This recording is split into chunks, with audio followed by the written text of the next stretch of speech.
stations, hospitals and other civilian sites in the seaside cities of Jableh and Tartus, which until now had been relatively insulated from Syria's 5-year war.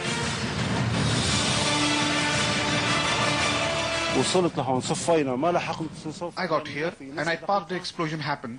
I was standing here. There was a car behind me that got burned. I saw mortars on the ground. I couldn't get my car out or anything. Thank God after all. But this is not destiny. These are terrorist acts.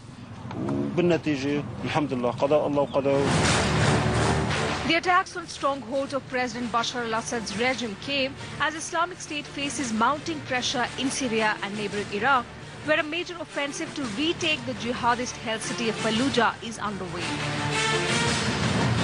Syrian Observatory for Human Rights monitor said 100 people were killed in Jableh and another 48 in Tartus to the south. Islamic State claimed the blast in a statement, saying they were in retaliation for Syrian regime and Russian airstrikes against the jihadists and vowed to carry out more devastating and bitter attacks. Islamic State is not known to have a presence in Syria's coastal provinces, where its jihadist rival, the Al-Qaeda-affiliated Al-Nusra Front, is much more prominent.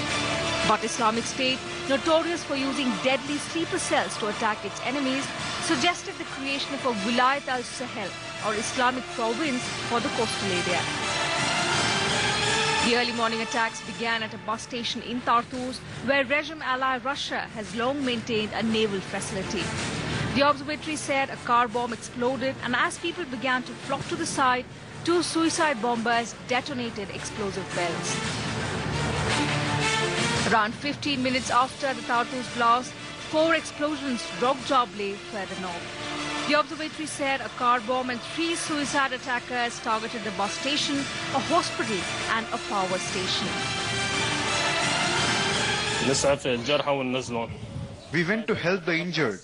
Once we got closer to the car, an explosion took place inside the hospital. When the explosion took place, we returned back for 5 minutes. A girl exploded herself in the emergency department in the hospital. When we knew that, we went back to help the injured and martyrs, and we started to move them in ambulance to private hospitals. The attacks drew condemnation from around the world, while Human Rights Watch warned that targeting civilians would appear to constitute war crimes. UN Chief Ban Ki-moon denounced the terrorist attacks, while France called the bombing heinous. The Secretary General condemns the terrorist attacks today that claimed the lives of dozens of civilians in the Syrian coastal towns of Jableh and Tartus. The Secretary General also takes note with great concern of the escalating military activity in many parts in and around Damascus. The violence, particularly in Daraya, Aleppo and Idlib, and in the northern countryside of Homs, especially Al-Hula, is causing mounting civilian casualties.